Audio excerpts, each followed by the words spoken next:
from Genesis ana ebra Adam and Eve ye boneno onyankopon ade di kan a wo ye se obehwehwe wo kira kwan enti it gives us a sign say nipa bia to bonimu a nyankopon ompedi boye ni bia ne wu ne mo penadwen sacha enti odu edi ntwom ho no first na obisa say Adam wo ye dey wo he that means obi busa say where are you the person is looking for your whereabout enti o kan say Adam wo he no anase oye all knowing God.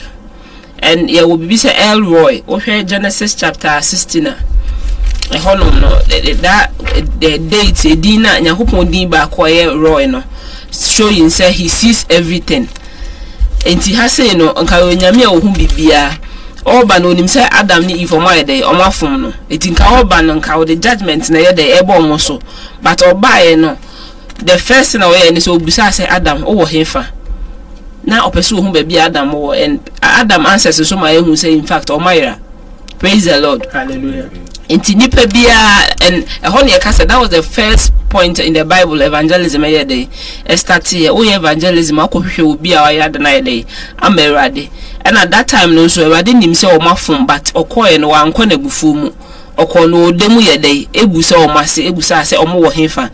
It will busa and answer say by and the man who says say Omira ampa.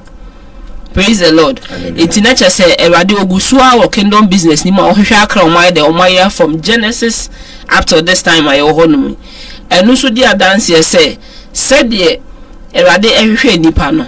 Saa na ye pensusu obi ra etwa semini omi enu nya akoma betimi ade abo ma nipa na ade abetena ne na ase enti saa dia na hu behia say yesua bibifa eniema nipa waira efiri ne nsa.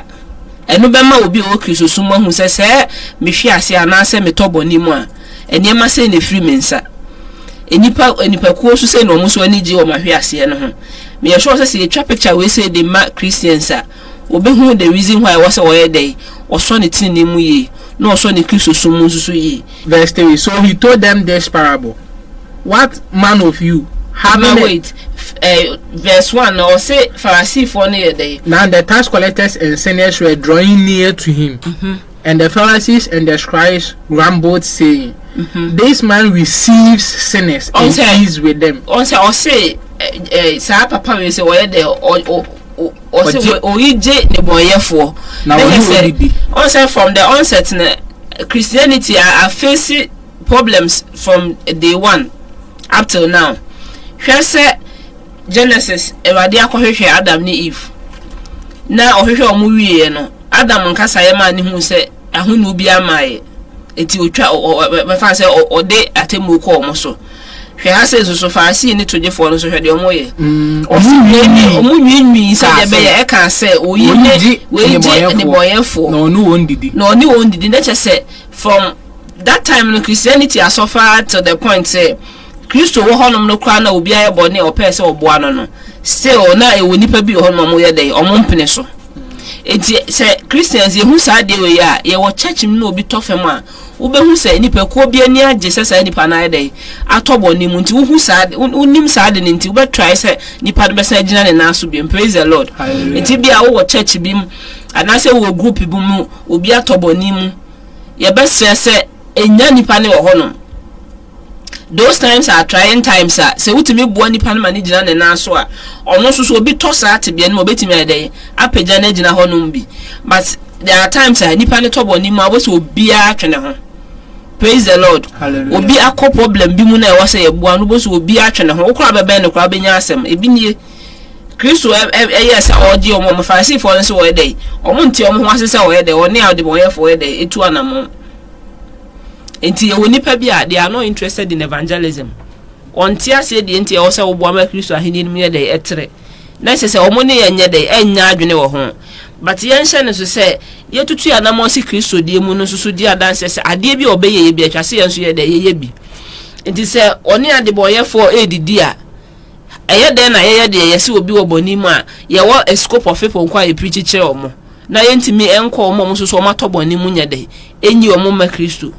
Praise the Lord. Enti wo church mu na hu so obi akotebia bi mu atoboni bi mu a ya na church mu dia na e too clear pa bi on ma adwaman mo nipa na bo adwaman bi kwa obi ko e mai obi akonyema ba e wo mu se wo betu na sen o so de o ye no so de but those times no one more ni anko nipa no ho obesan akọ wiase a won sakura anya dey enka ne bio because o ho na kasa bone na ma fere aye dey aka no. Praise the Lord. Pacho yen kan ko yenim. Verse 3. So he told them this parable. What man of you having 100 sheep, if he has lost one of them, does not leave the 99 in the open country and go after the one that is lost until he finds it? And when he has found it, he lays it on his shoulders rejoicing.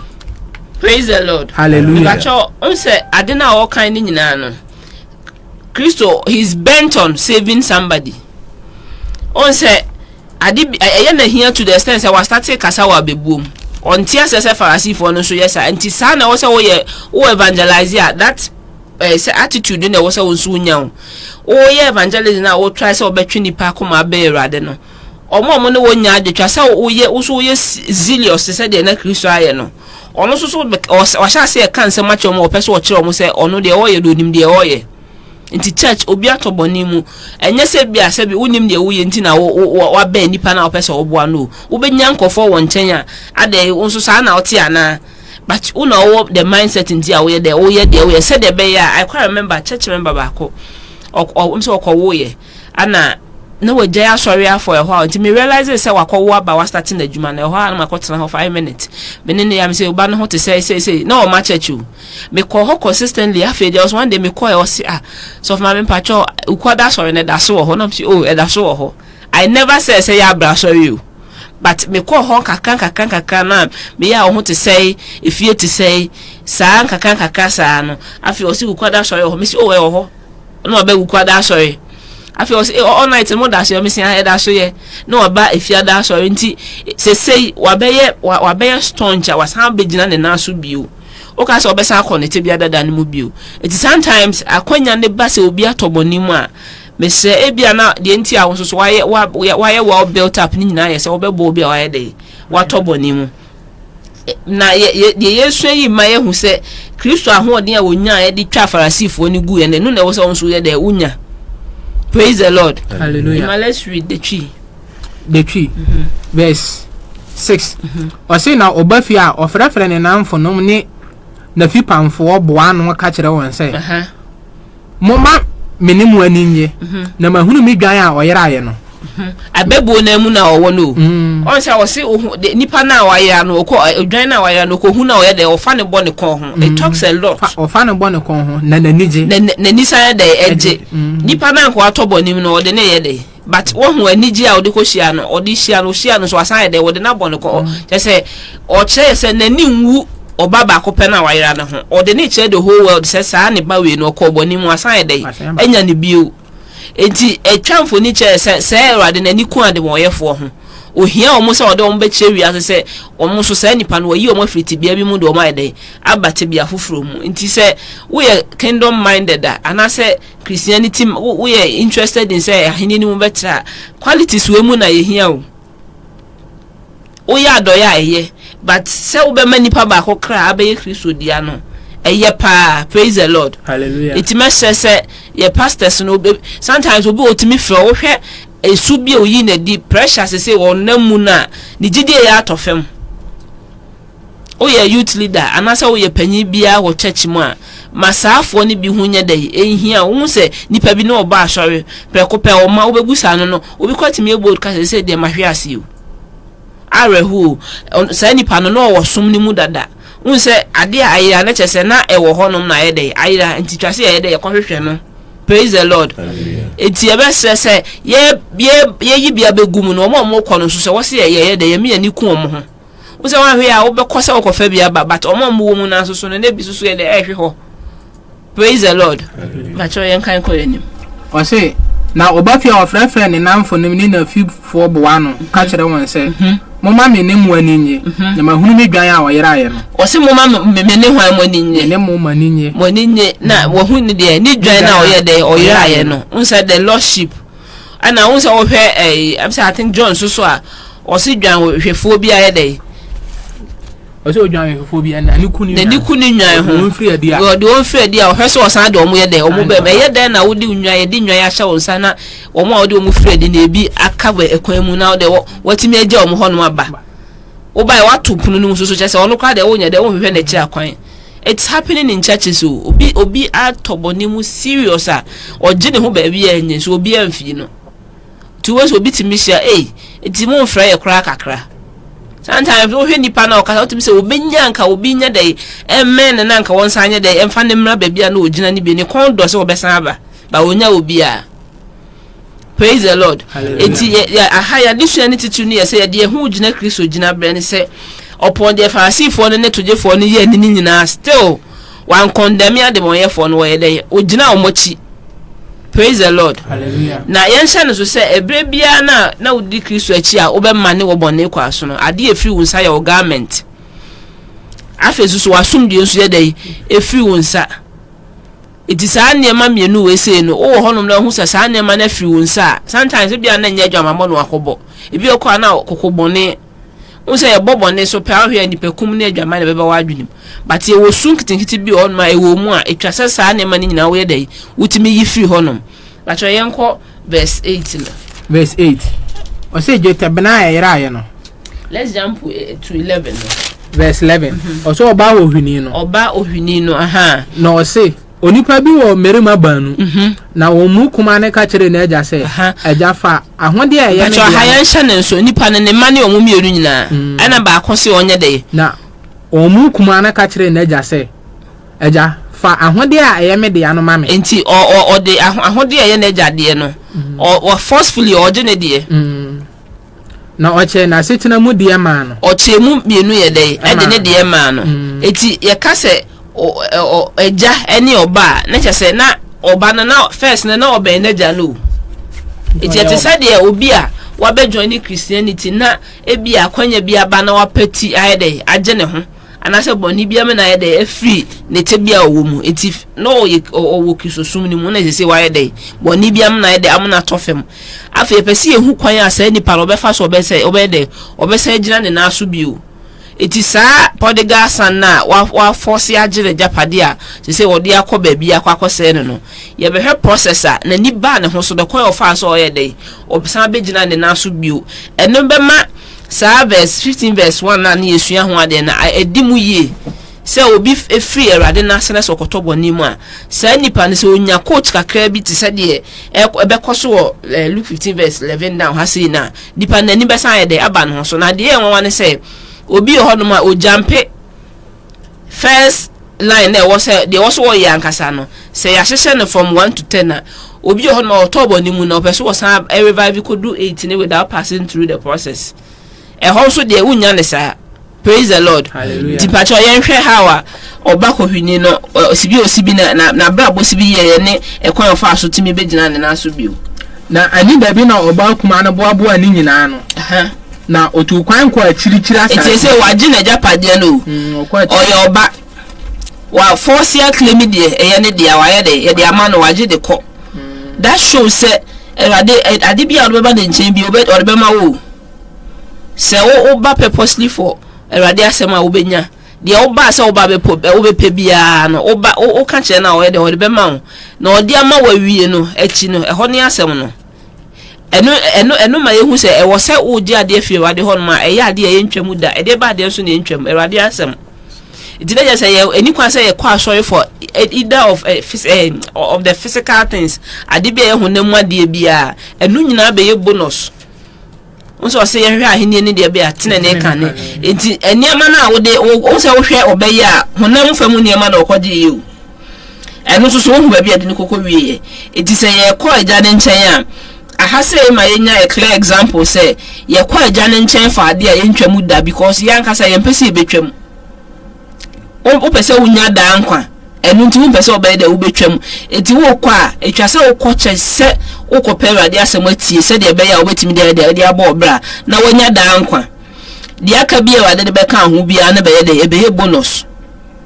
Praise the Lord. Anya sa de wo de be kosa de obey ko se wo kwa akwaje hunam fam niema no nsa be ka ebe ma wa free nkwaje ne ho enti ebi ni o oje de honam fam ade o de koye no waye de afi wa kwakoto boni mu etwase ye san de eboa ne ma ne san gina ne na so bio saa ne woni pa bi mu a ahyase no mo anya nimde na ehu se asori a woko nyina Ewurade asem a woko tie e de abo ne brenti na woko obi ho no ma se na adwuma bekoso nti na wokoye nti adwuma ne course no akohwe ase because na adwuma eye unsa idea nso a wo de koye ne se wonsanya kan afi bibia ehia wo bio eti de ode Ewurade asem ba de bia 24/7 no bebu sansa ade nti na de bi osi asori dem onim se woko bi onya ho ode foforo but the man na adwuma nti na okọ adwuma ne sha asese yeye na ohun ni bio eti easy so beto boni mu praise the Lord hallelujah eti de ode Ewurade asem ko behu ni bia na ode ote ho saafo no na omo mo de adwuma si omo ni so de ode awayo si na ni so no omo nsa be ka na omo kohwe ase saafo no na san pagya omo no eti now ye gumi Christian say o ma because of hunam fama de bia wo ye de wo pentia because some media me hune say oba for honam fam ma de bia wo pentia sometimes you do fa trials bi ma a left wa untumi stand it because also on so ehwe emro de yentimi so ena enema wa kire wo so na wo ye de ode so hwe enti say enya de unim ni bi na de kire wa wo hu pa na ye o say ade akase bi so we de mintumi wo se wa ye de wadwane praise the Lord enti ya best say wo ba sumni ma wani nsi Ewurade so na mo ni nsi twosem no so ade bia kaka hu bi ode be ba ka ho praise the Lord hallelujah praise the Lord but yenko yanim ne ehwe oba kohwini no se de na setena yeye 14 o se na ehwo na okobo ahohwie sei na hodie nyina na owie ni nyina ahwere ye no ekom kese bi ba asase ne so o se ehwo na oye de okobo ne de be ya ne se sunu ye de ewonimu dada na ode ko force ko ye de ekogye ne se no enti wonsa wo ba na se anya asam no na abepe ya o tibia dada na ade ba ye na no abeboa wo saa san ye de esan de wako back praise the Lord hallelujah acho yen kan ko yanim o se na owie ni nyina hwere ye no ekom kese bi ba asase ne so na efiri ase o se owie ni nyina hwere ye na ekom kese bi ye de e ba asase be busa se ekom ne fi he nse farasi for na every day they are there yes honom 24/7 said the beya ube de ube kosoa wo bonini mu a unse de kita na ode ko ye na fe diwie ni asama koma de esi honom opese Satan wo deja ho a de obeye ono obema wa back to square one wa back square one ko onse nya wo praise the Lord but yo yen kan ko yanim o se na efrasi ehia no no ode no ho kwadane asase ne so ho ni bi na omane ko ni mfo mu ko hwe mpreku na ne last time ne ye kasa say adenti na wan ko ba bia ko hwe mo bia na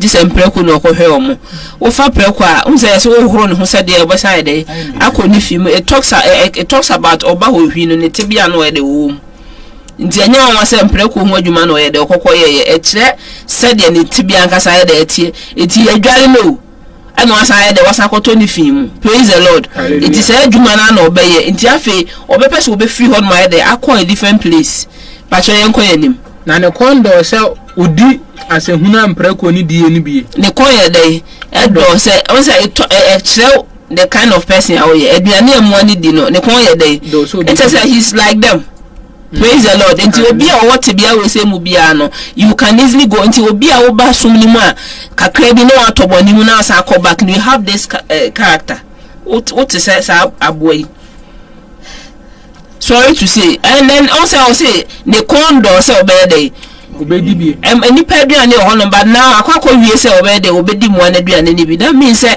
sa tebia na esunu na ede ewonimu. It is sometimes you buy sumni ma wo say you working so hard say esuna e wom na be dey you be free mu anya sa wo be te say abo apreko o te dey wo dware ne say dey wo be san dey wo be san akoto ni fi mu iti wo be pese do be tutu say wo ye dwan ana so be o papa be ka say wo be pese do be tutu say wo ye preko hu say wo pese wo ye dwan a wo say ye di dwan tutu dey be ya ye de ni tutu Kristo hu na ye de preko susu a dey esubi hono no anhwe na wanyi amfa Awurade asem na anyi amfi hono ma ebeto ato awa afi na ama wakopeke aboa bisu ti se preko no itubo say ye dware wo say there you still what you still go back afi wo mo bedidi aduane kuro wo konkura saado na ye say you are what is say o mo akos nipa kan kon bedom wo na say wo so kon bedom preko aduane a e say you spirit a really aboa na bi na dey afa no praise the Lord acho yenko yanim o say na so biara ma no na nani ba na ho so no o ka say apafo ahin o say na nani ya dey nani ba na ho so no we pray say obi a watobo ne bi mu bia na Awurade hu ne mogbo na nani nya dey emma na ho so. Now there's a turnover and I say a changeover. Praise the Lord. It's yafe na niaba no so yenhwe kwan of fa so otimi benya ne mudie san ye dey ejina ne naso bio o so o ka say apafo ahin na maja ni it's yafe ne kwan hyase edo eniema papa na wo ni Kristo sum kane no enti say obi a na otonwum a ntimi pa na maba bedu ba bi etisesei me ananka metonwum asori dem say say na ekoso no o say apafo ahin na naja nya dey emi o elder obi a mitimi ye be elder pa na fe de me no nsa afi ni yese ni yambi ahye no ti yesere wade se obi ananka odi dwumadie bi wa asori dem boja asori ne tifie o ma asori over there 5 years when we see asori dem da yesere wade se said the obako wini ni na ni ba ne ho so a ne conscious e do ne ma na kane na ye papa ne nsa etimi ka no Ewade nhyase nkai saafo ni nyina on kai de oye elder se no oye elder o ma na nimra ne ho so on kai de no otonwum se no otonwum o ma na nimra no oye Sunday school madam no church Sunday school ewade nkai saafo ni nyina no o ma ni nya dai emro mo so bi o se de oba de sefo no na ni ya dai e ba ne ho so na afei ma yento aso o se na apafo ahin na maja ni a wonya aduane ma ne boroso wonya aduane ma ne boroso na me de ekomru ikumi me sore makoma agya nchen obe sore no ayede makoma agya nchen hanti ahaya na ya start process na ofemu ansa na watimi agina ne na so after backslide no it the first process they say you have to change your position you were a singer at church and now fornicate and now be our you can't go to church again. Now we are hoping and praying say you change over. Who change over and so you have to change your position. Changing your position has to do with baby a wujina na se feku a wo mu a na etwetwe mu a wo wi asana sa feku na twa sa wo ye dey wuji wo free mu se na wi na bia wo san koto mu a wi base wonom ye dey twi wo free honom enipekuo bi na no mo ekobọ kro no a you hu ye dey if you have to change also move from that position no eko another one said you were there or sorry you know let's move on to the other stage o say na masen maja say eja my osuro ni wani mbone o say na wasi weja say why dem my osuro ni wani mbone that's the next stage it the feel of remorsefulness and what say dey eba it once you change position you have to be remorseful of anyama why dey why you twam ni nyina you don't skip it step by step when you ba ho so na you hu fife ko na wo mu no wo yi hu firi mu a tenase nesese wakoma mu ne hu se wanya nuhu kese ade na wo ye no wonya dai o mpe bi o pa choye nto aso o se na masema ja say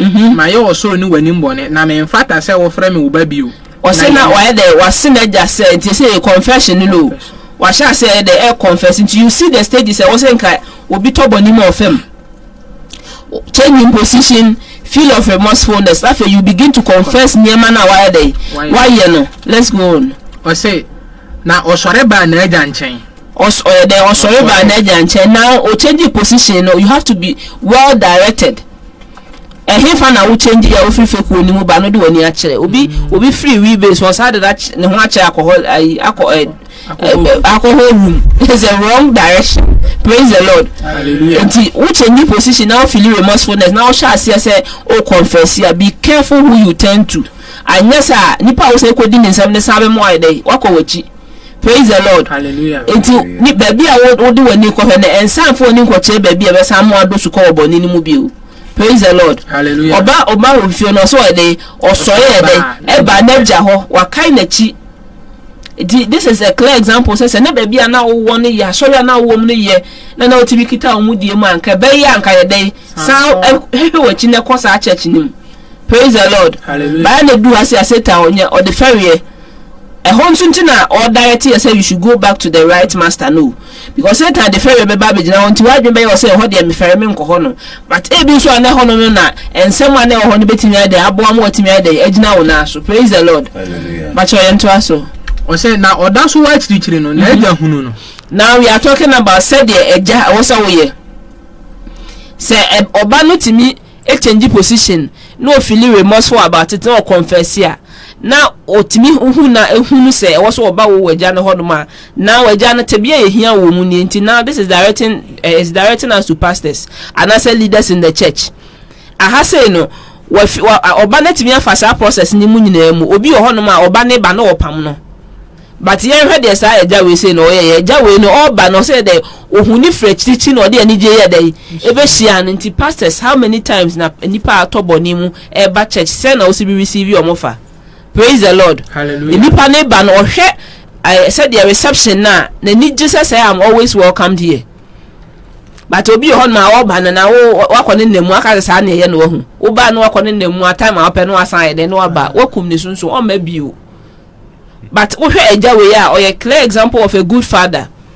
It's good leaders, good fathers. The omo ye ne se omo ba toboni mu a na se oso owe akra no hwe no hu se wanu ne ho ampa no kure mu a sa eja no ye de oji oba no hwe efeso it is be o junior pastor bi okobo adwaman na ni aba no ho so hu se ade na oye ye ne nye obi ho no se oba me nyu bio because what wa form ne de wa dey wa form on fa bio. Praise the Lord. Ahe kasa che se that father na ogina mu se Kristo no enipa ne call ye no ye dey osan ye dey na ni je se oba dey obaji omu bio eti uba na waya na oba no ebia oye wade bi ma ne ye wo ya pa ye sere wo san je ne bio enka se okọ ye no me de wuni mi san wie na se unya kwa menu anu no me ni wuni bibia ne se ye te se omo awu difference bi anya de enim boot for boot tit for tat sa na ye so ye de na ye ne se that is not Christianity. Eti wo ye father na se oba na okoba na se nukure mu hu se ahunu akoso a sade eja na efre chirichiri kobam ne ba no sa na ye de ye sa oba no for you know na bibi there's a hidden good thing in sa oba na wo ye de obo no for person wo say no eti na oye ne sa na oba wo nche ne se nhia no sa ba de ye beka. Praise the Lord. Hallelujah. And as such people no mo kosa tibia we say mu they come back with testimonies by kasa unso so tena ho na kwahwe ase ne san akobra with testimony. Praise the Lord. Aye kan yan say bia na wo kwa na wo de ama o chance am wanya de wa ama wachi ni wa kampre ko dan nim. Praise the Lord. Hallelujah. Eti we mu no ko na oban because wa ko nanti mu ana wo ma na we de no de akọ press wanti na oba na okasa kire obi a o de ne de ne ye de experience wa nipa ne de ejina ne na so bio. Praise the Lord. Pacho yenko yenim. O say na ni yam hyehye no otumirika koso ne kon mu na ofe na no. You see, o say ne yam ye dey. Hyehye no how many fathers? Munya no we dey so anya papa.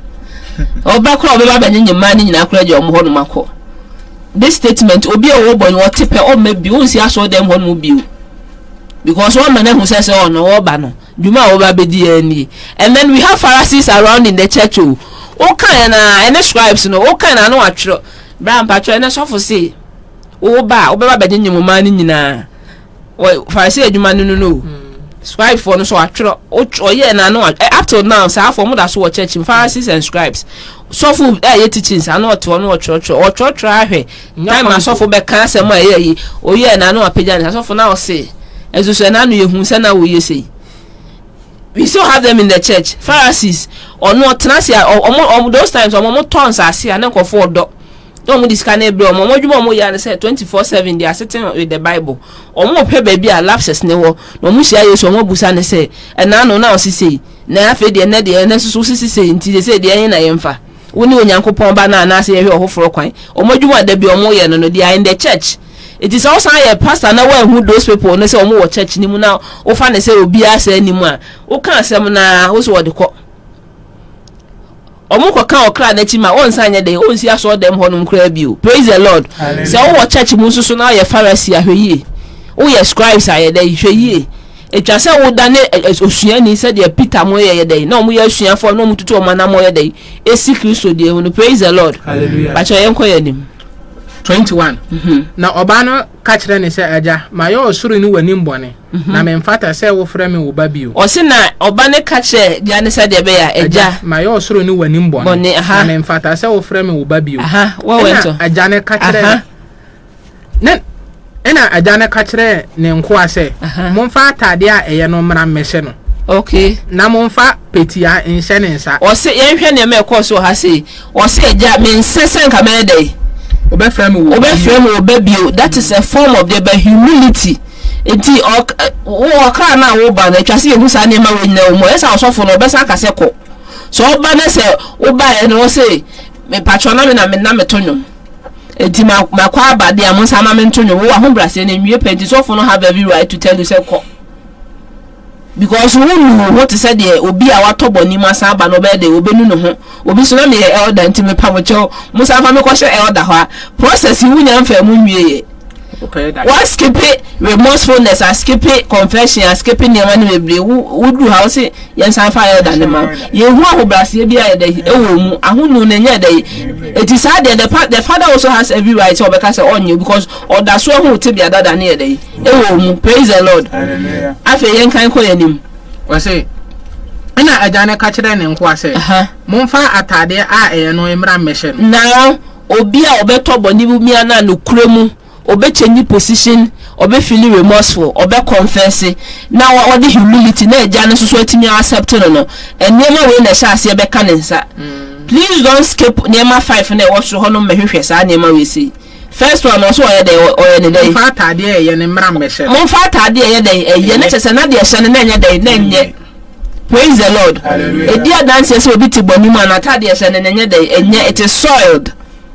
It is now also na make from the onset say obi to boni mu and the garment here dey esesa enti say na garment no afi wo hu say wanya hu mu bi no afi wo say enye dey yensesa atade na enye ne enye dey yemfa hofo enye dey e me hye ne say wo say garment be ne dey be hye righteous garment ne dey be dey e be hye no obi susu to boni mu obai no wo pe atade foforo hye onya hu nu bia.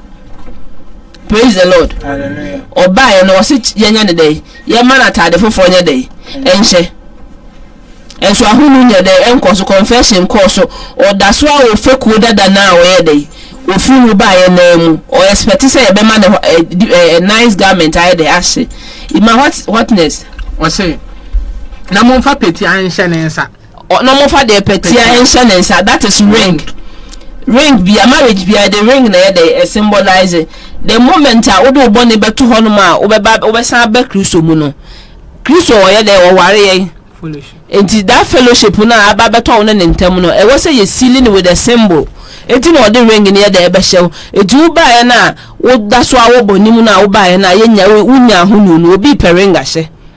Praise the Lord. Garment who share garment so pay the ring guy the symbol of the Holy Spirit no ye dey open idea dance say rade hom ye dey it you see say say bebrebe wo no to monim no oba o san say manya hom no me buttons sa osusu na wa remorsefulness wa wuti say nipa we that's why they we dwe on sesan ye wa pretending or there the aba betem on say Bible say yankopon ye dey yesi na twetwe de obedua bia no na obedey obetwa enti uhwe na se wa backslide there don't skip these processes hwe hu se wanu hu nukran ehu nuhu and am say so be me awade de wa woda ho ma wada yesum awade be de obehye watade foforo afi bon say now the union between you and awade na ye de are too special.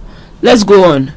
O say na momfa mpaboa nhye ne nan mpaboa signifies peace enti wontina the reason why also wasisa na wa ubi okwa be so da ye na ntwie pamu na ne say won sesa no kurem but also really you have your shoes on it is a be more adentina na first na ka wo shoe na say shoes ni bi on ma it doesn't bring peace for you know kra oba kra waton ne nyama nyina ma won hye mpaboa na ode ye de but oni asomdwe na oba ye that means say wote boni mu ada no we oba de ubenya asomdwe onya asomdwe. But the moment I say you want to change the position you are in, you want to feel so remorseful, you want to confess, no, and rather to so here wakuma or say nipa we be a level I would do. They will say me shana tade. Just say me shana peti. Just say me day. Me shana pabuana na sumdue day every pay. Inti ma de auto boni mu enso no ho hwe say sa process we nyina wa fam and our blood be say we the Spirit of God. So won't you mean for Muna say a year say dear Spirit of God or ba obekasa me wo unka say me say praise the Lord. Hallelujah. Pastor yanko yanim. O say 23. O say na momfa na ntwe ba wadore shado ne mra mekuno. O say na ye ni. O say now you are talking about diet. Praise the Lord. Hallelujah. Na momfa na ntwe ba wa de wadore shado enti now ye be fasapa. Sapa oba Kristo sum aduane be na yedi is the Bible. Enti se oba Kristo sum na se the Bible no na yedi na se eja na hu se ene yemfa aduane mra se aduane wudi wi ani je na be se beba echi a e waduane bi ho ma wudi wi na abofu aduane bi ho ma wudi wi na aboye de efunu ba se aduane we say na oba sha say the amount insight in the Bible. It will be a skip sa na ma we nyina person o kan Bible na wote ase won so what oboni mu you can't read it and tell us mysteries nya ne sa because the entine say una so awo wote bia beda anim the wo sa te bia anim ne ye ni didi e ma na ni die so when ubedidi so ama oni aja na che say what kind trust na de enya mu nti ase eno na wo kan because what ase ntutu wa mo say oni age na wa ye de wa ase sresre etinya about nantwi a wo bari praise the Lord. Hallelujah. And nantwi na order is ade no mo we ba spiritually is talking about the word of God. Say obi a wa backslide bi ato timi fa process we na mu no oba be do the stage of say one na jani didi a ama na ni age a is about studying the word of God. Say the first na wo kan tro na wo nti ase no afi u free sa te bia ni nyina mu be do this level o kan Bible na wo ye dey o beti ase because e wade wo hom no ye dey e hyew enti obe direct wo mo nya nti ase wo Bible na e che ye kan say wo kra na ye dey edidi. Praise the Lord. Hallelujah.